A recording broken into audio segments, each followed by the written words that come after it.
कोई भी मुल्क अगर अपने सारे के सारे रिसोर्सेज इस्तेमाल कर ले तो उन सारे रिसोर्सेज को यूटिलाइज करके कितनी प्रोडक्शन कर सकता है, इसको हम कहते हैं प्रोडक्शन पॉसिबिलिटी फ्रंटियर, यानी इतनी हद है उसकी। तो हम इस ज़ाहिर है कोई भी मुल्क जो है वो बहुत सारी चीज़ें प्रोड्यूस करता है। जैसे पाकिस्तान को देखें तो चावल भी प्रोड्यूस करता है, फ्रूट्स में फिर मैंगो है, सेब है, बहुत सारी चीज़ें हैं। क्रॉप्स में हमारे पास गंदम है, चना है, मकई है, ठीक है। इसी तरह ड्राई फ्रूट्स हम प्रोड्यूस करते हैं, फिर लेदर प्रोडक्ट्स प्रोड्यूस करते हैं, फिर इसके अलावा मेडिसिन प्रोड्यूस करते हैं, फिर सर्विसेज बहुत सारी प्रोड्यूस करते हैं। तो हम बहुत सारी प्रोडक्ट्स को तो नहीं लेते, हम आसान कॉन्सेप्ट को समझने के लिए हम क्या करते हैं, हम दो गुड्स को लेते हैं कि जी अगर दो गुड्स, कोई भी दो गुड्स अगर कोई मुल्क प्रोड्यूस करना चाहे तो हम अज्यूम करते हैं, थोड़ा सा अजम्पशन की बेस पे चलते हैं कि वो कैसे होगा कि अगर कोई भी मुल्क दो गुड्स को प्रोड्यूस करे तो वो एग्जिस्टिंग रिसोर्सेज से किस तरह अपनी पीपीएफ बना सकता है। तो हम फर्ज कर लेते हैं, ये सारी सपोजिशन है, हम फर्ज करते हैं कि कोई भी मुल्क है तो अगर वो अपने सारे रिसोर्सेज इस्तेमाल करे तो अज्यूम कर लेते हैं कि वो 10,000 रोबोट्स बना सकता है, ठीक है। हमने कहा था हम दो प्रोडक्ट से स्टार्ट करते हैं, पहले कॉन्सेप्ट समझ लेते हैं फिर इसको जनरलाइज किया जा सकता है। तो फर्ज कर लेते हैं कि कोई मुल्क है, ABC XYZ कोई भी मुल्क है, अगर वो सारे रिसोर्सेज इस्तेमाल करे और एक प्रोडक्ट प्रोड्यूस करे यानी रिवॉर्ड्स, तो वो कुल मिला के 10,000 रिवॉर्ड प्रोड्यूस कर सकता है। ये उसकी एक एक्सट्रीम लिमिट है। एक और प्रोडक्ट भी प्रोड्यूस कर सकता है अगर वो सारे के सारे रिसोर्सेज रिवॉर्ड के बजाय पिज़्ज़ा बनाने पे लगा दे, फर्ज कर लेते हैं। तो वो पूरे मुल्क के सारे रिसोर्सेज इस्तेमाल करने के बाद उसमें लैंड, लेबर, एंटरप्रेन्योरशिप सबको इस्तेमाल कर ले तो 4 लाख पिज़्ज़ा वो बना सकता है। तो अब हम ये देखेंगे कि ये दो एक्सट्रीम केसेस हैं कि अगर वो सारे रिसोर्सेज एक प्रोडक्ट पे लगाए तो 10,000 रिवॉर्ड बना सकता है, और अगर वो सारे के सारे रिसोर्सेज पिज़्ज़ा पे लगा दे तो वो 4 लाख पिज़्ज़ाज बना सकता है। अब हम ये कहते हैं कि यार चलो कुछ पिज़्ज़ा बना लो, कुछ रिवॉर्ड बना लो, तो फिर हम देखते हैं कि ये कैसे हो सकता है। तो हमने एक हाइपोथेटिकल सा एक फर्जी सा टेबल बनाया कि जी फ़र्ज़ कर लेते हैं अगर वो सारे रिसोर्सेज, अब इसको ध्यान से समझिएगा, अगर वो सारे रिसोर्सेज रिवॉर्ड पे लगाए तो 10,000 रिवॉर्ड बनते हैं। तो रिसोर्सेज तो सारे रिवॉर्ड पे लगे तो पिज़्ज़े के लिए कोई रिसोर्स नहीं बचा, तो ज़ीरो प्रोडक्शन हो जाएगी। तो ये एक कॉम्बिनेशन बनेगा, ठीक है। ये क्या बनेगा, ये एक कॉम्बिनेशन बन गया। अब हम ये कहते हैं कि फ़र्ज़ करें हम दूसरा कॉम्बिनेशन बनाते हैं कि हमें कुछ सॉरी कुछ जो हैं वो पिज़्ज़ाज़ भी चाहिए, तो हम थोड़े से रिसोर्सेज रिवॉर्ड वाले कम कर देते हैं। तो रिवॉर्ड की प्रोडक्शन जो है वो अब 9,000 रह गई मिसाल के तौर पे। कुछ रिसोर्सेज हमने यहाँ से सेव करके और उन रिसोर्सेज की मदद से हमने वो रिसोर्सेज, वो लेबर, वो लैंड, वो कैपिटल, वो हमने लगा दिया पिज़्ज़ा बनाने पे, तो 1 लाख पिज़्ज़ाज बन रहे हैं, ठीक है। ये 100,000 में है। अब अगर हम थोड़े से और रिसोर्सेज रिवॉर्ड से कम कर दें तो क्या होगा, फिर हमारे पास प्रोडक्शन हो जाएगी 7,000, और अब पिज़्ज़ा की प्रोडक्शन बढ़ गई 2 लाख पे। अब अगर हम एक और ऑप्शन क्रिएट करते हैं कि यार कुछ और रिसोर्सेज कम करते हैं, प्रोडक्शन रिपोर्ट की और कम कर लें और रिसोर्सेज बचा लेते हैं, तो हमने प्रोडक्शन रिपोर्ट की कम कर दे, 4,000 रह गई। वो जो रिसोर्सेज बचाए थे वो भी हमने पिज़्ज़ा पे लगा दिए, तो पिज़्ज़ा की प्रोडक्शन बढ़कर 3 लाख हो गई। और अगर हम सारे रिसोर्सेज रिपोर्ट से हटा देंगे तो फिर हम कितने पिज़्ज़ा बना सकते हैं, 4 लाख पिज़्ज़ा। अब हम इन पॉइंट्स को प्लॉट करके देखते हैं। तो अब हम देखते हैं कि जी हमारे पास ये 4 पॉइंट्स आ गए हैं, ठीक है। पहला पॉइंट था, पहला पॉइंट क्या है, ये देखिए पहला पॉइंट हमारे पास ये है कि 0 पिज़्ज़ा और 10 रिवॉर्ड्स। तो अब ये 0 पिज़्ज़ा है, यहाँ पे 0 पिज़्ज़ा, यहाँ हमने पिज़्ज़ा मेजर कर लिए एक्स एक्सिस पे, और वाई एक्सिस पे हमने रिवॉर्ड्स मेजर कर। तो देखें 1 2 3 4 5 7 8 9 10, तो 10,000 पिज़्ज़ा और 0 रिवॉर्ड। दूसरा कॉम्बिनेशन क्या था हमारे पास, वो था 1 पिज़्ज़ा और 9 रिवॉर्ड्स, 1 लाख पिज़्ज़ा और 9 रिवॉर्ड। तो ये 1 लाख पिज़्ज़ा ये इधर है ये पॉइंट, और 9 कहाँ पे आता है, इसको हम यहाँ पे ऊपर आते हैं 9 तकरीबन यहाँ पे आ रही है। थोड़ा सा आपको फिगर, सॉरी फिगर्स जो हैं वो डिस्टर्बिंग है, ये तकरीबन इधर आ जाएगा, ठीक है। देन कम्स क्या है हमारे पास, 2 लाख पिज़्ज़ा और 7 रोबोट्स। तो ये हमारे पास 2 लाख पिज़्ज़ा और 7 रोबोट्स, ये तकरीबन इधर आ रहा है, इसको ठीक कर लेंगे ग्राफ को, ठीक है। And then comes the 4 pizzas, sorry then comes the 3 pizzas, 3 lakh pizzas and 4 robots, 4,000 robots. तो ये हमारे पास चौथा बन जाएगा, ठीक है। अब हम इसको क्या कर रहे हैं कि जी 4 लाख जब पिज़्ज़ा हम प्रोड्यूस कर लेंगे तो फिर 0 रिपोर्ट हो जाएंगे। अब इन पॉइंट्स को जब हम मिलाते हैं तो ये पॉइंट्स हमारे पास इस तरह की कर्व आ जाती है। तो ये बन गया हमारा प्रोडक्शन पॉसिबिलिटी फ्रंटियर। यानी अगर कोई भी इकोनॉमी डी पॉइंट पे है या सी पॉइंट पे है या बी पॉइंट पे है तो हम कहेंगे ये एफिशिएंट इकोनॉमी है, ये अपने सारे रिसोर्सेज को फुली यूटिलाइज कर रही है। लेकिन अगर आप यहाँ पे कोई पॉइंट हो जो कि सॉरी जो अंदर है इस कर्व के, लेट सपोज यहाँ पर एक पॉइंट बनता है, मैं इसको ड्रॉ भी कर लेता हूँ। फर्स्ट करें यहाँ पे कोई पॉइंट बनता है, ठीक है। तो ये अब क्या बन रहा है, ये बन रहा है 3 पिज़्ज़ा, 3,000 रिपोर्ट और 2 लाख पिज़्ज़ा।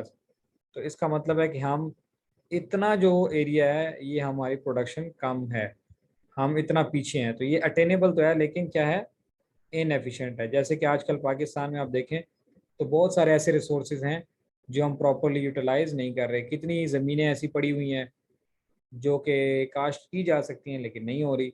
इसी तरह कितने ही लोग हैं जो अनएम्प्लॉयड हैं, अगर वो भी काम करें तो मुल्क में और भी तरक्की हो सकती है। इसी तरह कितने ही रिसोर्सेज हैं, गवर्नमेंट के कितने रिसोर्सेज हैं, आप देखें रेलवे के कितने ही रिसोर्सेज ऐसे ही पड़े हैं, उनकी ज़मीनें पड़ी हुई हैं, उनके इक्विपमेंट्स पड़े हुए हैं, वो बस कोई यूटिलाइज नहीं हो रहा, ठीक है ना। तो ये मतलब है कि जब हम सारे रिसोर्सेज को नहीं ठीक से यूटिलाइज कर रहे तो हम जाहिर है इस पीपीएफ के ऊपर नहीं होंगे, कहीं ना कहीं अंदर होंगे। अब यहाँ तक तो क्लियर है, अगर हम इस लाइन के ऊपर हैं तो फिर तो ठीक है। लेकिन अगर हम इसको आगे बढ़ाना चाहते हैं, हम ग्रो करना चाहें, हम इस पॉइंट पे आना चाहें एफ के ऊपर जो कि हमारी पीपीएफ से भी बाहर है, यानी हमारी हद से बाहर है, तो अपनी हद को कैसे बढ़ाएं। अपनी हद को बढ़ाने के ये तरीके हैं, जिसे हम कहते हैं इकोनॉमिक ग्रोथ। अब देखिए जिस तरह आप एज एन इंडिविजुअल ग्रो करना चाह रहे हैं कि मेरी प्रमोशन हो जाए, मेरी सैलरी बढ़ जाए, मेरा 5 मरले का घर है तो 10 मरले का हो जाए, 10 का है तो कनाल का हो जाए, 800 सीसी गाड़ी है तो 1500 सीसी हो जाए, 1500 सीसी है तो 2000 सीसी हो जाए, ठीक है ना। हर बंदा ग्रो करना चाहता है, ऐसे ही मुल्क भी ग्रो करना चाहता है। अब मुल्क जियोग्राफिकली तो ग्रो कर नहीं सकता क्योंकि हमारे इर्द गिर्द और मुल्क हैं, एक साइड पे इंडिया है, एक पे ईरान है, एक पे अफगानिस्तान है, एक पे चाइना है। तो हम ग्रो करके दूसरे के मुल्क के हिस्से में तो नहीं घुस सकते। तो हम इकोनॉमिकली ग्रो करने की बात करते हैं, जियोग्राफिकली ग्रो करने की बात नहीं करते। यानी अपनी प्रोडक्शन बढ़ा लें। कैसे सर बढ़ाएंगे, आवाज कट रही है आपकी। हम अपनी प्रोडक्शन बढ़ा लें। हम इकोनॉमिकली ग्रो करना चाहते हैं, हम अपनी इकोनॉमिक्स ग्रोथ करना चाहते हैं, यानी हम चाहते हैं हमारी नेशनल इनकम बढ़ जाए, हमारी प्रोडक्शन बढ़ जाए, चाहे वो एग्रीकल्चरल प्रोडक्शन है या इंडस्ट्रियल प्रोडक्शन है, ये बढ़ जाए। तो अब ये कैसे बढ़ेगी, इसके लिए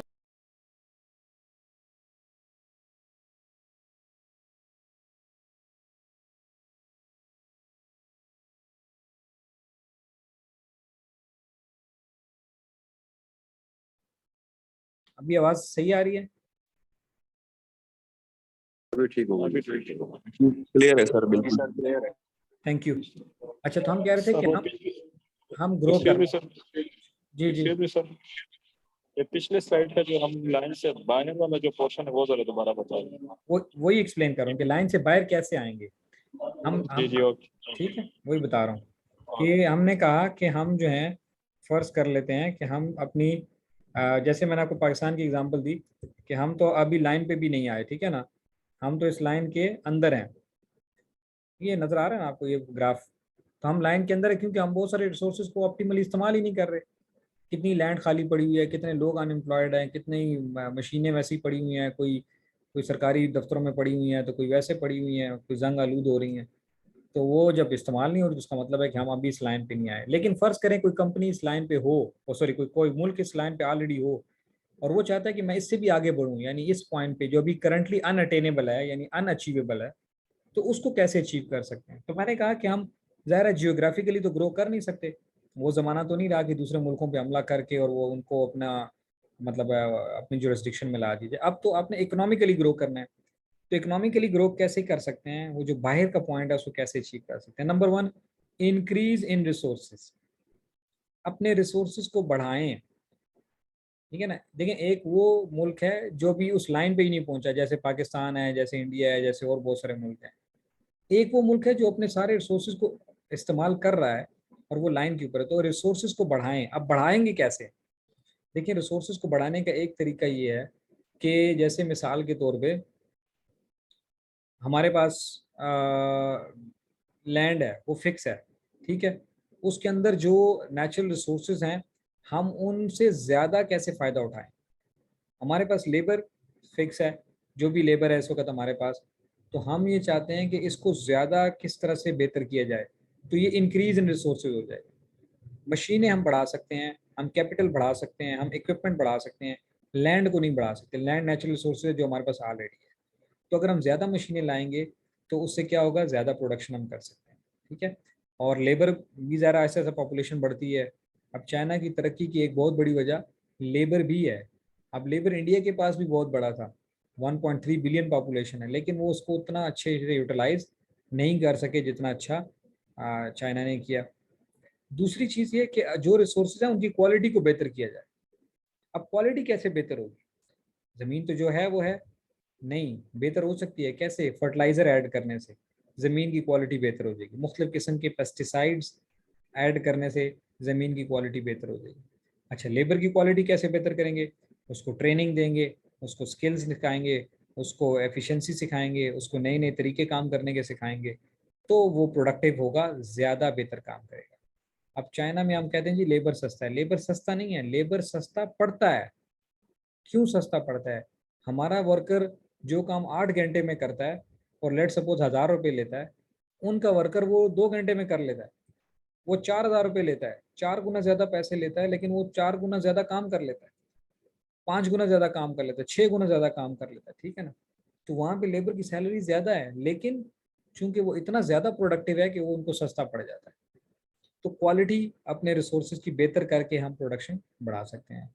जैसे मिसाल के तौर पे हम साल में बहुत तीर मार लें ना, बहुत तीर मार लें तो 2 फसलें लेते हैं, जिसको हम, वो आपने पढ़ा होगा माशरतुल्लू में, आपको याद होगा कि रबी और खरीफ, हाँ, या यूं कह लें समर एंड विंटर सीजन में हम फसलें लेते हैं। एक साल एक फसल उगती है तो उस पर 4 से 6 माह लग जाते हैं, फिर वो ख़त्म होती है, फिर हम अगले सीज़न में दूसरी लगाते हैं। तो साल में हम तकरीबन 2 फसलें लेते हैं आमतौर पर। जापान मिनिमम 4 फसलें लेता है, मिनिमम।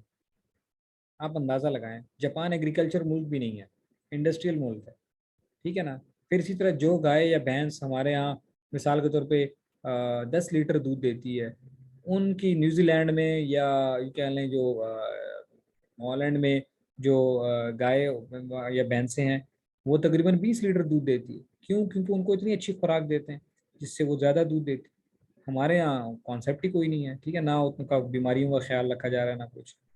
तो कहने का मकसद है कि जो रिसोर्सेज हैं उसकी क्वालिटी को कैसे बेहतर किया जाए, इससे भी हम अपनी प्रोडक्शन बढ़ा सकते हैं। And then come the technological advancement.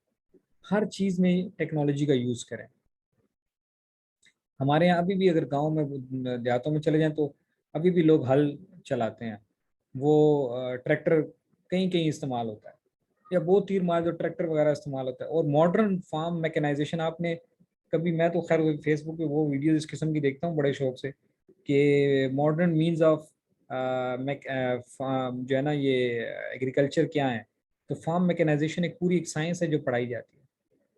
वो हमारा किसान 1 घंटे में जो ट्रैक्टर की मदद से जो हल चलाएगा और जो वो बीज बोएगा, वो वहाँ पे आधे घंटे में 20 मिनट में काम कर लेते हैं। तो वो टेक्नोलॉजिकल एडवांसमेंट, नए नए टूल्स हैं उनके पास, नए नए इक्विपमेंट्स हैं। फलों को कैसे दरख्तों से उतारा जाता है, या जो फसलें हैं उनको कैसे उससे भूसा उसका कैसे अलग करना है, और उसमें से जो क्रॉप है वो कैसे निकालनी है। इस तरह की जितनी भी चीज़ें हैं वो उनकी मतलब टाइम सेविंग है, एनर्जी सेविंग है। तो फार्म मैकेनाइजेशन के ऊपर जाना पड़ेगा। हमारे यहाँ भी वही पुराने देसी तरीके चल रहे हैं। वो बेचारा कुदाल लेके जाता है, पानी खोलता है, फिर वो सारा सारा दिन लगा रहता है पानी लगाने के लिए। तो वहाँ पे आप देखेंगे उन्होंने क्या क्या मैकेनिज्म किया, तो उससे भी आपकी प्रोडक्शन बढ़ जाती है, एफिशिएंसी बढ़ जाती है। तो ये चंद एक चीज़ें करे अगर कोई भी मुल्क, तो अपनी इकोनॉमिक ग्रोथ को अचीव कर सकता है। ठीक है, यहाँ तक कोई सवाल है तो आप पूछ सकते हैं, फिर मैं हम आगे बात करता हूँ। तो जब हम ये करेंगे तो फिर अब देखें कर्व कैसे ऊपर को शिफ्ट हो गई है। अब हम ज़्यादा रोबोट्स और ज़्यादा पिज़्ज़ा प्रोड्यूस कर सकते हैं। ठीक है ना, पहले हम 10,000 रोबोट्स प्रोड्यूस कर सकते थे, अब हम लेट सपोज 14,000 रोबोट्स प्रोड्यूस कर सकते हैं। पहले 4 लाख पिज़्ज़ा बना सकते थे, अब हम 8 लाख पिज़्ज़ा बना सकते हैं। मीन्स ये सारा फर्जी है, लेकिन मीन्स आप की ग्रोथ हो जाएगी। आप वो जो अनअटेनेबल था कल तक, वो आज अटेनेबल है। और ये इसकी एग्जांपल जापान को देख लें, चाइना को देख लें, साउथ कोरिया को देख लें, सिंगापुर को देख लें, ठीक है ना, ताइवान को देख लें, मलेशिया को देख लें। आज से 20 साल पहले इनकी प्रोडक्शन पॉसिबिलिटी फ्रंटियर कहाँ पे थी और आज ये कितना प्रोड्यूस कर रहे हैं। और इसकी एक और एग्जांपल आप दुबई को देख लें। 30 साल पहले, 25-30 साल पहले Dubai was just a desert, right.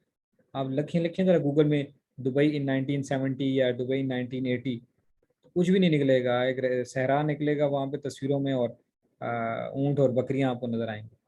लेकिन आप उन्होंने उसी सहरा को कैसे, हालांकि उनके पास रिसोर्सेज भी कम थे, लेकिन उन्होंने कैसे उसको दुनिया की one of the best place बना दिया। ठीक है ना, बिजनेस पॉइंट, छोटी सी जगह है, कोई उनके पास नेचुरल रिसोर्सेज कोई खास नहीं है, कोई और ऐसी चीज़ नहीं है। रेत में तो आप और मैं घर नहीं बनाते, उन्होंने दुनिया की सबसे बड़ी बिल्डिंग्स बना दी, और एक नहीं 6-6 टावर बना दिए। हम कहते हैं जी रेत में क्या हो सकता है, आप क्या करें जी रेत, हमारे पास इतना बड़ा सहरा है, हम उसको भी यूटिलाइज नहीं करते। जो एग्रीकल्चरल लैंड है उनको नहीं करते, तो सहरा को क्या यूटिलाइज करें। तो बहरहाल क्या कह सकते हैं, पिछली क्लास में मैंने बात की थी कि बदनीयती का मसला है, तो यही मसला है। वरना हम अपनी प्रोडक्शन पॉसिबिलिटी, जो हमारी पॉसिबिलिटीज़ हैं प्रोडक्शन की, वो बहुत ऊपर जा सकती थी, बहुत कुछ किया जा सकता था। तो इसी तरह जर्मनी, 58 में हमने जर्मनी को कर्जा दिया था, और आज देखें जर्मनी को आप मतलब अगले 1000 साल में भी पता नहीं शायद पहुंच सकेंगे कि नहीं पहुंच सकेंगे। तो इतने डेवलप हो गए हैं। तो हर मुल्क ने अपनी इकोनॉमिक ग्रोथ की है, हम उस तरह से नहीं कर पाए। ठीक है जी, यहाँ तक क्लियर है। Yes sir, clear. ठीक है, अच्छा बस ये फिर एक एक्टिविटी है, आप बस कर देते हैं, आप बेफिक्र रहें, मैं वैसे ही बस कर रहा हूँ, क्योंकि वो नेट की डिस्कनेक्टिविटी भी आ रही है बीच में, और आप चैप्टर हमारा यहाँ ख़त्म हो गया बस। तो ये एक एक्टिविटी आपने करनी है। जिस तरह वहाँ पे हमने रोबोट्स एंड वो लिए थे पिज़्ज़ाज, यहाँ पे हमने शुगर एंड हाउसेस ले लिए हैं मिसाल के तौर पे। तो अगर हम एक कॉम्बिनेशन लें, सारे रिसोर्सेज अगर हाउसेस पे लगा देंगे तो 34,000 हाउसेज हम बना लेंगे, लेकिन फिर शुगर प्रोड्यूस करने के लिए कुछ नहीं बचेगा हमारे पास। तो हम क्या करते हैं, थोड़े रिसोर्सेज हाउसेज से कम करेंगे, तो 32,000 हाउसेज बना लिए हमने। तो फिर थोड़े रिसोर्सेज बच गए, तो उससे हमने let suppose 30,000 ton sugar produce कर ली। फिर और रिसोर्सेज हाउसेज अगर हम कम करें तो 28,000 हाउसेज बनाएं, तो फिर हमारे पास कुछ और रिसोर्सेज बच जाएंगे, तो हम 60,000 टन ऑफ शुगर प्रोड्यूस कर लेंगे। इसी तरह करते करते अगर हम हाउसेज से रिसोर्सेज कम करते चले जाएं और उस पर कम रिसोर्सेज लगाएं हाउसेज पे, और वो रिसोर्सेज हम शिफ्ट करते जाएं शुगर पे, तो हमारी शुगर की प्रोडक्शन इतनी हो जाएगी। यहाँ तक कि अगर हम सारे के सारे रिसोर्सेज शुगर पे लगा दें तो 180,000 टन शुगर प्रोड्यूस कर लेंगे, तो फिर हम हाउस कोई प्रोड्यूस नहीं कर पाएंगे। तो आपने क्या करना है, पहला काम, एक तो पीपीएफ बनानी है, जैसे मैंने बनाई है, स्लाइड्स आपके पास हैं, बिल्कुल उसी को सामने रख के तो आपने एक पीपीएफ बनानी है। आप शुगर को वाई एक्सिस पे मेजर करें या हाउसेस को वाई एक्सिस पे मेजर करें, जैसे आपकी मर्जी है, कोई फ़र्क नहीं पड़ता। ठीक है ना, तो आप चाहें तो शुगर को वाई एक्सिस पे मेजर कर दें और हाउसेस को एक्स एक्सिस पे मेजर कर दें। और एक ये करना है, कर्व बनानी है। दूसरा काम ये करना है, आपने बताना है कि एट पॉइंट ई, यानी इस पॉइंट पे जब हम 120 टन शुगर, 1,20,000 टन शुगर और 16,000 घर बना रहे थे, तो what is the opportunity cost of producing 30,000 more ton of sugar. अगर हम इस पॉइंट से ई से एफ पे आए और 30,000 और शुगर प्रोड्यूस करके 150 पे जाएं तो हम कितने हाउसेस कुर्बान करेंगे, कितना अपॉर्चुनिटी कॉस्ट होगी, ये भी आपने बताना है। तो बस ये एक्टिविटी है, अभी करते हैं, अभी करेंगे, घर में बाद में करते हैं, अफ्तारी के बाद करते हैं, करके तो आपने अगली क्लास में फिर मुझे बताना है। क्लियर हो गया? Yes sir.